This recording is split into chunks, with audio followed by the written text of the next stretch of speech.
계시록 22장입니다. 요한계시록 22장. 오늘 마지막이니까요. 우리 같이 한번 한 목소리로 천천히 합독하면서 봅시다. 요한계시록 22장입니다. 자, 우리 한 목소리로 1절부터 같이 봅니다. 시작. 또 그가 수정같이 맑은 생명수의 강을 내게 보이니 하나님과 및 어린 양의 보좌로부터 나와서 길 가운데로 흐르더라.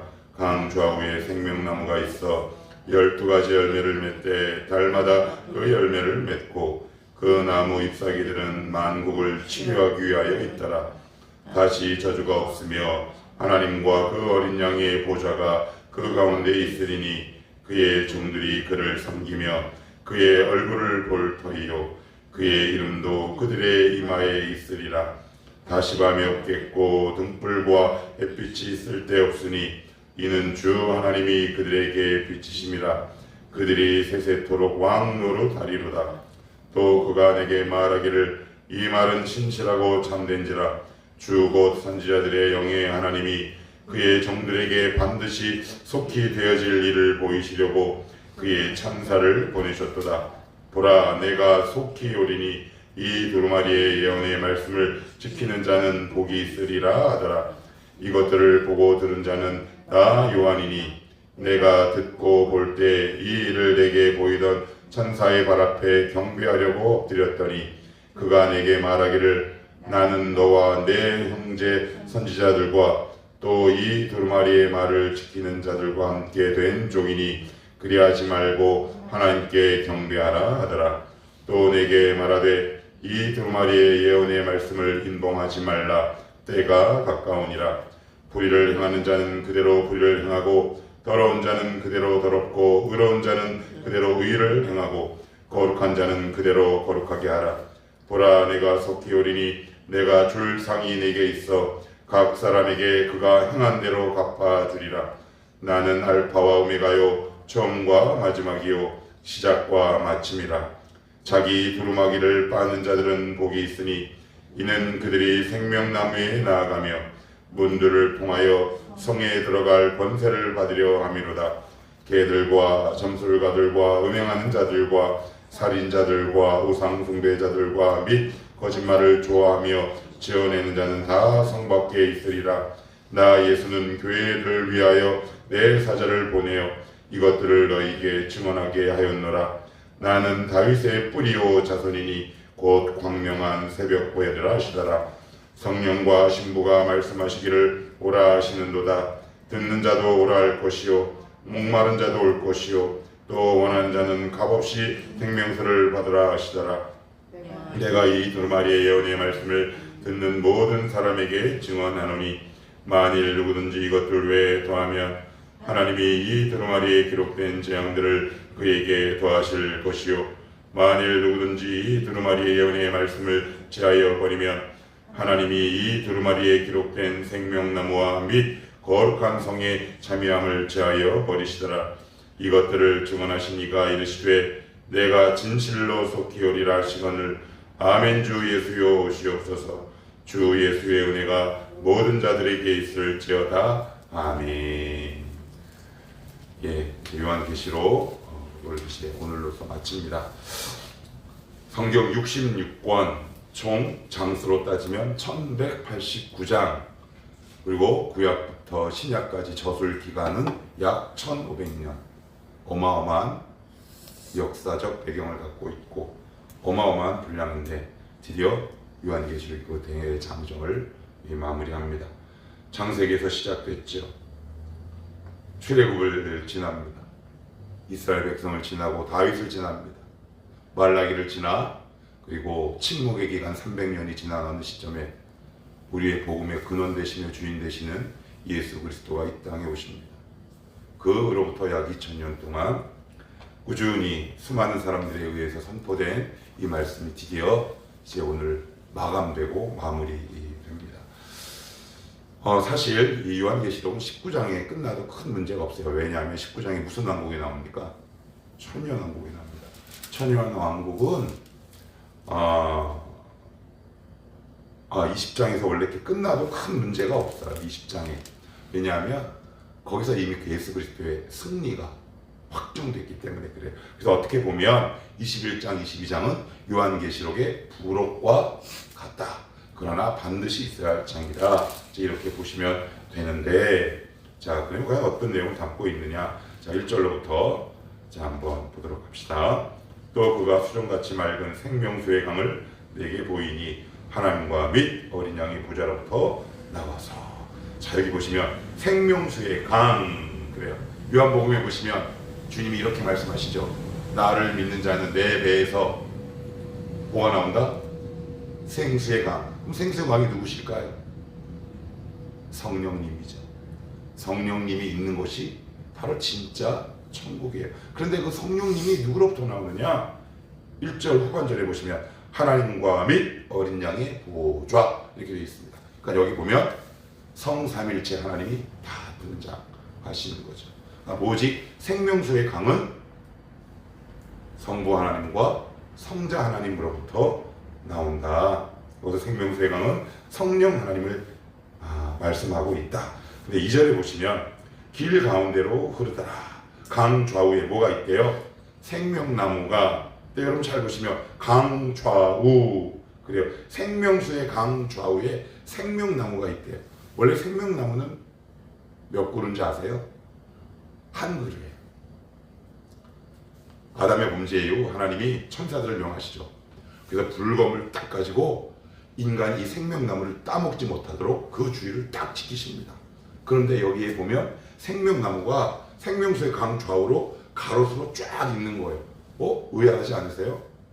그 처음 천국 거기에는 한 그루, 여기는 가로수.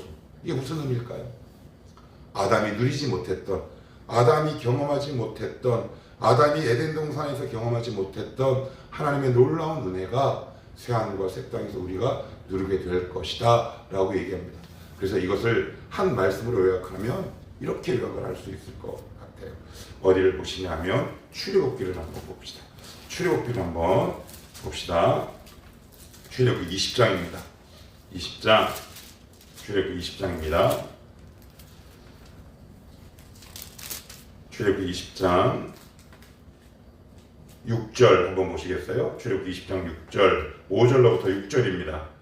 20장 5절로부터 6절 시작. 그것들에게 절하지 말며 그것들을 섬기지 말라. 나 내 하나님 여호와는 질투하는 하나님인즉 나를 미워하는 자의 죄를 갚되 아버지로부터 아들에게로 3,4대까지 이르게 하거니와 나를 사랑하고 내 계명을 지키는 자에게는 1,000대까지 은혜를 베푸느니라. 제가 그 출애굽기 설교할 때 말씀을 드렸습니다. 여러분들 기억하실지 모르겠지만 벌을 갚고 그리고 그 죄를 묻는 것은 3,4대, 은혜는 몇 대? 1,000대. 그러면 하나님의 관심은 저주와 징계 있습니까? 은혜와 축복이 있습니까? 예. 그러니까 이걸 자꾸 모르죠. 그러니까 하나님은 늘 당신의 택한 성도들을 향한 그 마음이 여기에 있는 거예요. 그래서 원래 생명나무는 한 그루였는데 새하늘과 새 땅 그 생명수의 강 좌우에는 생명나무가 뭐처럼 있다? 가로수처럼 있는 거예요. 쫙 나 있는 거죠. 그러니까 그리스도 안에서 누리게 될 이 하나님의 은혜와 축복이 얼마나 놀라운지 몰라요. 그래서 여러분 이 땅에서 이것을 먼저 누리셔야 돼요. 근데 많은 분들이 이렇게 얘기합니다. 이것을 단순히 요한계시록을 미래에 어느 우리가 누리게 될 그래서 소망. 근데 그거 잘못된 거라고 그랬어요. 요한계시록은 어디서부터 출발하는 거라고 그랬습니까? 지금 현재라고 그랬어요.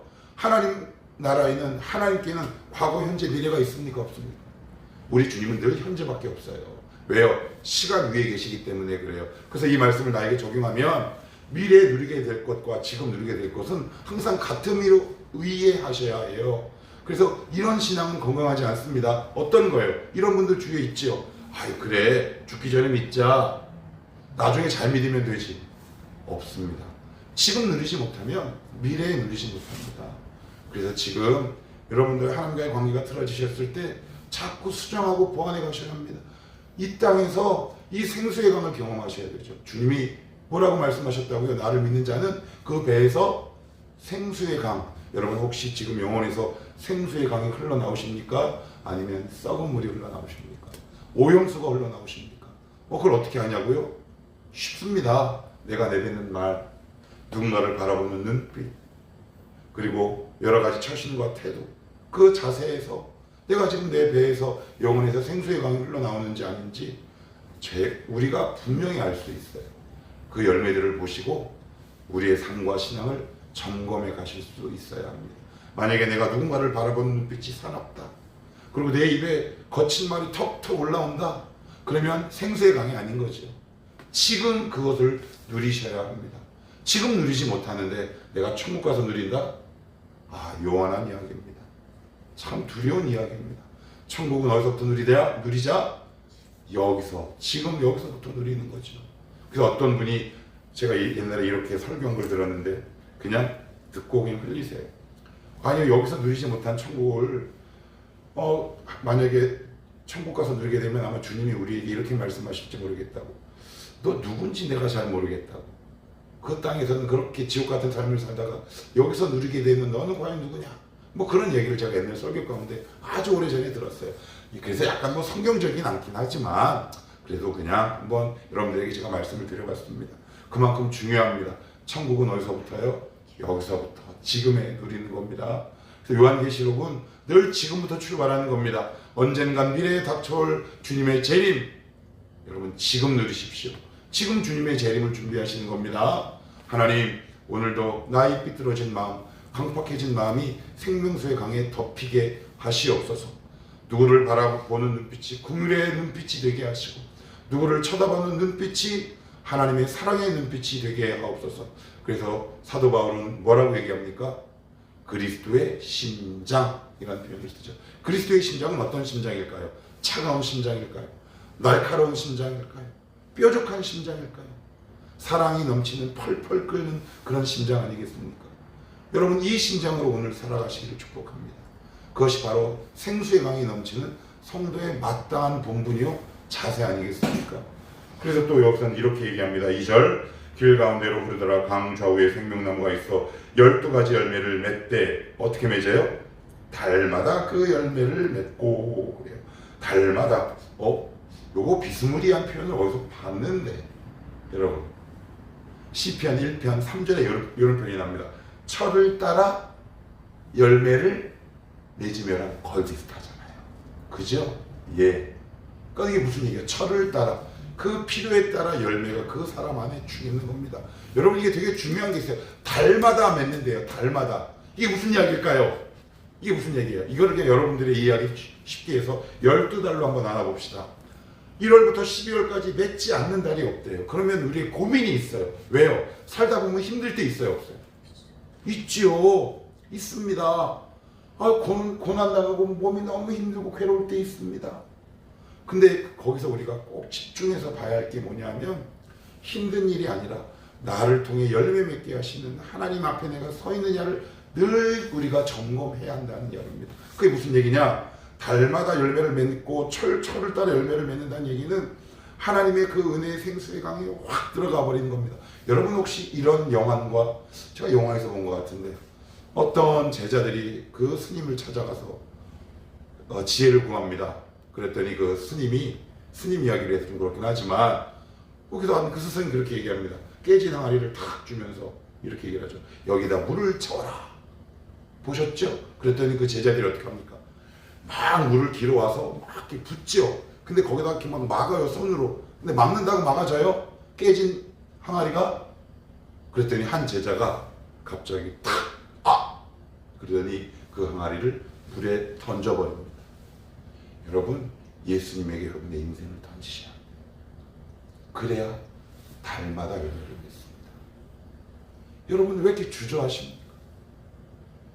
그래야지 거기서 늘 생수의 강이 나오는 거 아닙니까? 여러분, 우리가 어떻게 살면서 어떻게 달마다 열매를 맺습니까? 그 은혜 안에 우리의 전 인격과 삶을 던져버리십시오. 그래야 달마다 열매를 맺을 수 있습니다. 그래서 어떻게 해요? 1월 달에는 열매를 추워서 안 맺다가 봄에 맺고 여름에 맺다가 가을에 안 맺습니까? 그건 이 세상이죠. 이 세상은 봄, 여름, 가을, 겨울 있지요. 그런데 달마다 열매를 맺는 거, 열매를 보통 언제 맺습니까? 가을. 성도에게는 늘 가을만 있다라고 얘기합니다. 왜요? 그 근거가 생수의 강입니다. 강. 그래서 환경이 아니라 내가 지금 하나님 앞에 어떻게 서 있는가를 늘 점검하셔야 합니다. 안 그러면 우리는 늘 여기에 가요. 하나님 쟤 왜 이래요? 환경 왜 이래요? 근데 이제 그러면서 배우긴 해요. 하나님 배웠고 막 이렇게 야단을 치시진 않아요. 그래서 이제 간극이 좁혀지죠. 어떤 이제 신앙 맨 처음 출발하면 이렇게 돼요. 추울 때는 열매 안 맺다가 봄에 쌀이 살짝 폈다가 여름에 더위 때문에 그 잎이 확 죽었다가 또 가을에 살짝 움텄다가 이제 그러다가 믿음이 튼튼해지면 어떻게 돼요? 1월 달에 좀 열매 맺는 신용을 좀 냅니다. 그 믿음이 자라나는 과정이겠죠. 예. 아무튼 여기 보시면 달마다 그래요. 달마다 예. 하나님 성령의 열매를 달마다 맺게 하옵소서. 철을 따라 맺게 하옵소서. 자, 그리고 나서는 그 열매를 맺고 그 나무 잎사귀들은 만국을, 여기 나무 잎사귀들은 뭘 상징하냐면 교회를 상징한다고 합니다. 그 나무 잎사귀들은 만국을 치료해요. 교회에서 뭐가 선포됩니까? 복음이 선포되죠. 하나님의 말씀이 선포되죠. 결국 복음만이 이 만국을 치유하기 위한 겁니다. 자, 그리고 나서는 3절 다시 저주가 없으며 하나님과 그 어린 양의 보좌가 그 가운데 있으리니 그의 종들이 그를 섬기며. 그래요. 다시 저주가 없으며. 오늘 문제 한번 낼게요. 저주는 어떻게 없어지는 건가요? 부적이면 없어지나요? 저주의 시작은 어디서부터 출발됐습니까? 저주의 기원은 하나님입니다. 여러분, 저주는 하나님만 할 수 있는 독특한 권리입니다. 저주는 함부로 할 수 없습니다. 이게 왜 중요하냐? 저주는 하나님에 의해서만 극복됩니다. 무슨 말이냐? 저주는 복음에 의해서만 극복됩니다. 그러면 우리 복음 안에 있습니까? 없습니까? 있죠. 그러면 믿는 자에게 저주가 있습니까? 없습니까? 없어요. 속지 마셔야 합니다. 신사도 운동, 그리고 이단 사이비들이 뭐라고 얘기한 줄 아십니까? 가게 흐르는 저주를 끊어야 산다. 너 안에 있는 저주를 끊어야 한다. 특별히 오순절기편에 잘못된 신학을 전공한, 그 아류 신학을 전공한 잘못된 목회자들 얼마나 많습니다. 속지 마십시오. 속지 않으셔야 합니다. 다시 저주 없습니다. 이 말씀을 한 500번 찾아본 것 같은데 갈라디아서 3장 찾아봅시다. 여러분, 이거 자꾸 속으시면 안 됩니다. 하나님이 혹시 나를 저주하신 건 아닐까? 여러분, 어떻게 당신의 자녀를 저주하는 아버지가 있단 말입니까? 갈라디아서 3장입니다. 3장 13절.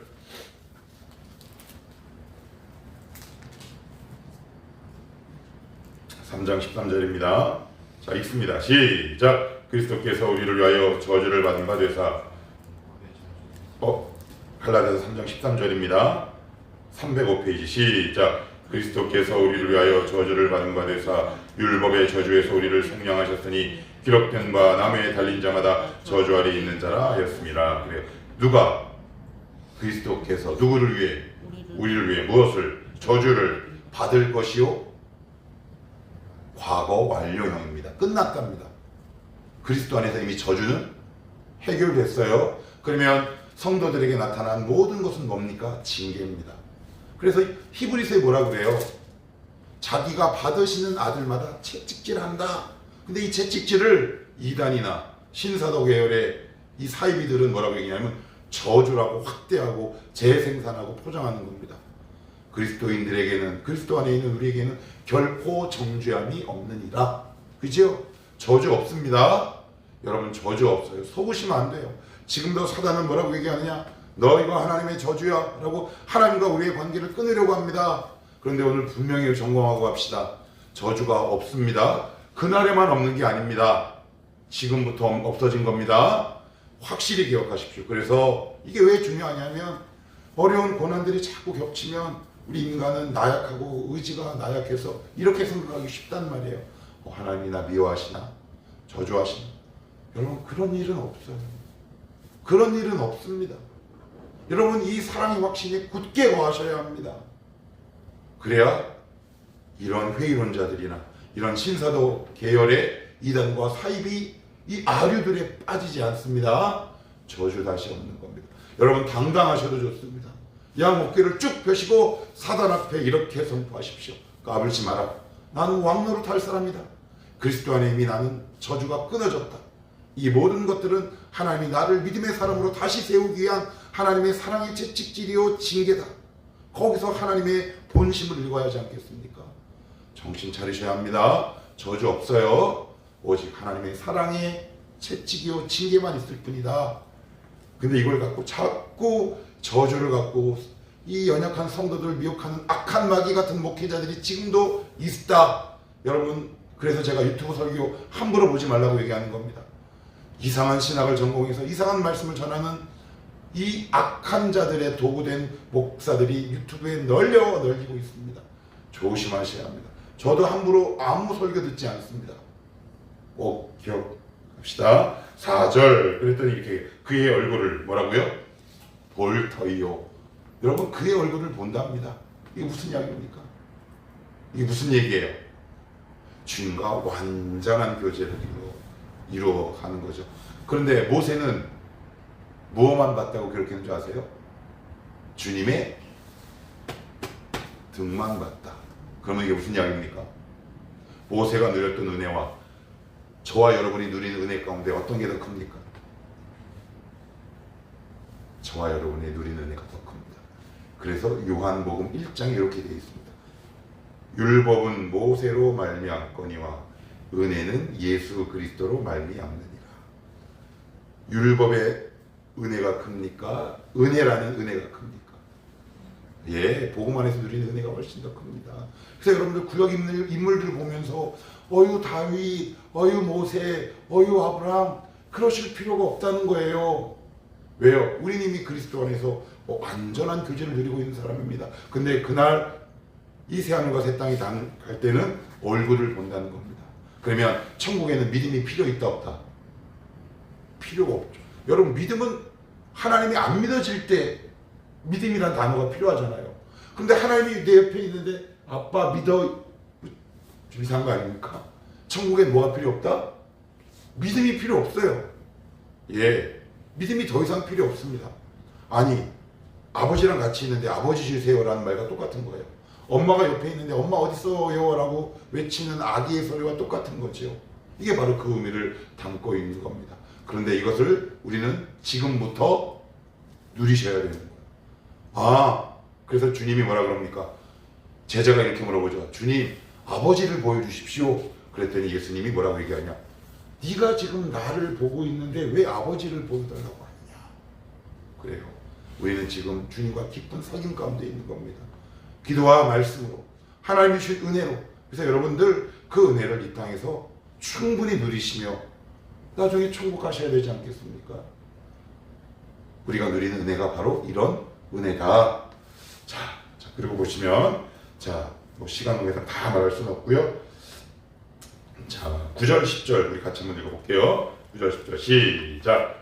그가 내게 말하기를 나는 너와 내 형제 선지자들과 또 이 두루마리의 말을 지키는 자들과 함께 된 종이니 그리하지 말고 하나님께 경배하라 하더라. 또 내게 말하되 이 두루마리의 예언의 말씀을 인봉하지 말라. 때가 가까우니라. 그래요. 여기 보시면 말씀을 어떻게 하지 말라? 인봉하지 말라. 인봉하지 말라는 얘기는 무슨 얘기예요? 비밀이 있다 없다? 없어요. 그래서 제가 복습합시다. 비밀이 뭐예요? 그 예수 그리스도라고 그랬어요. 예수 그리스도를 통해 비밀이 완전히 다 나타나죠. 여러분, 바울 서신에 보면 이런 표현 많이 나옵니다. 그리스도가 우리의 하나님의 비밀이다. 그래요. 그래서 하나님의 비밀을 이 말씀에 그리스도를 통해 나타내셨도다 라는 말씀이 나온단 말이에요. 그래서 이런 자들을 조심하라 그랬어요. 어떤 자들, 그리스도를, 제가 얼마 전에는 이 말씀을 준비하다가 제 유튜브 요한계시록 다른 목사님들 어떻게 설교하는지 보려고 하다가 이제 딱 눌렀는데 그 위에 있는 2단 거를 누른 거야. 그랬더니 이게 막 갑자기 네이버 블로그를 타가지고 막 엉뚱한 데로 막 가. 아휴, 내가 한번 봐보자. 거기 뭐라고 했는 줄 알아요? 이 놀라운 비밀을 설명하는 이 시대에 뭐, 아이고 인간아, 이 지옥불에 떨어진 인간아, 이미 우리는 비밀을 소유하고 있는 자들이다. 이 비밀이 누구시다? 바로 예수 그리스도다. 인봉하지 말래잖아요. 무슨 얘기예요? 비밀이 없어요. 이미 그리스도가 비밀이란 말이에요. 그리스도가 계시의 완성이란 말이에요. 이미 우리는 그분을 소유하고 있는 왕 같은 제사장들입니다. 그런데 이미 왕이 됐는데 또 왕이 될 필요가 있나요? 없습니다. 자, 그러고 나서 11절 굉장히 중요한 말씀을 하고 있습니다. 불의를 행하는 자는 어떻게 해요? 그대로. 불의를 행하고 더러운 자는 어떻게 해요? 그대로. 더럽고 의로운 자는 그대로. 이게 무슨 얘기예요? 불의하고 더러운 자는 어떻게 돌아갑니까? 그래서 여러분, 하나님이 어떤 한 악인을 심판하실 때 이 땅에서도 심판하지만 정말 무서운 심판은 뭐냐면 내어버려 두는 겁니다. 그래서 악인에게 천둥번개가 그렇게 팍 안 쳐요. 팍 안 칩니다. 바로가 어떻게 됐나요? 그냥 두세요. 강팍한 마음을 그냥 두십니다. 그래서 천둥번개 안 쳐요. 그래서 그 상태로 죽게 하세요. 그래서 심판대 앞에 서게 하십니다. 너는 여기, 너는 여기. 여러분, 이게 되게 두려운 겁니다. 그래서 여러분, 때로는 원통할 때 있죠. 시원하게 복수했으면 좋겠잖아요. 그죠? 근데 하나님은 때로는 악인들을 심판하실 때 그대로 두십니다. 이게 정말 무서운 심판입니다. 그래서 그 집안이 풍비박산이 났다. 뭘 내가 물질적으로 쪼들린다. 그래서 하나님을 찾게 됐다. 이거 뭡니까? 복이죠. 근데 우리는 누구를 부러워합니까? 아, 저 인간을 너무 잘 사는데. 여러분, 그게 저주 아니겠습니까? 그 무슨 얘기입니까? 그거 부러워하지 말아라. 그 말씀입니다. 자, 마지막 21절 읽고 마칩시다. 시작. 주 예수의 은혜가 모든 자들에게 있을지어다. 아멘. 무엇으로 끝납니까? 아멘으로 끝납니다. 아멘은 우리말로 무슨 뜻입니까? 한 글자로. 네, 맞아요. 네. 우리 하나님 말씀 앞에 네 합시다. 그럴 때 우리의 인생도 아멘의 인생으로 마무리되지 않겠습니까? 여러분, 평생 하나님의 말씀 앞에 한 번도 아멘하지 않았던 사람이, 그 말씀 앞에 한 번도 순종하지 않았던 사람이 인생의 마무리가 네 라는 긍정의 삶으로 끝날 수 있겠습니까? 여러분, 그래서 지금부터 아멘하십시오. 하나님, 저 말씀 앞에 아멘하며 살겠습니다. 왜요? 왜요? 하나님이 저와 여러분을 아멘하고 인정하고 수용하셨기 때문에 그래요. 하나님이 우리를 향해 아멘하셨어요. 여러분, 고린도전서에 나옵니다. 그리스도 안에서 우리를 향해 네 하셨다. 하나님은 성도를 네 하는 분입니다. 예수님은 성부 하나님 앞에서 우리 근간이 제가 네 하는 존재입니다. 제가 수용하고 인정하는 존재입니다. 우리 신은 제가 네 하고 수용하고 인정하는 존재입니다. 그렇게 말씀하고 있어요. 주님이 먼저 우리를 인정하고 수용하셨으니 그 은혜에 감사해서 하나님 말씀 앞에 어떻게 해요? 네. 그럴 때 이 인생이 어떻게 될까요? 네로 끝나겠죠. 그런데 아니요로 끝나는 인생도 있습니다. 여러분 주의하셔야 돼요. 평생 하나님 말씀 앞에 한 번도 네 한 적이 없어요. 그런데 이 인생이 어떻게 아름답게 갈무리가 될 수 있겠습니까? 어떻게 마무리가 될 수 있겠습니까? 하나님, 오늘도 하나님 말씀 네 하며 살게 하옵소서. 그래서 우리의 가문도 네, 우리의 인생도 네, 우리의 인생의 마지막도 어떻게? 네. 두 글자로 아멘. 아멘의 인생으로 시작해서 아멘의 인생으로 마무리하는 복된 성도의 길을 걸어가시기를 주님의 이름으로 축복합니다.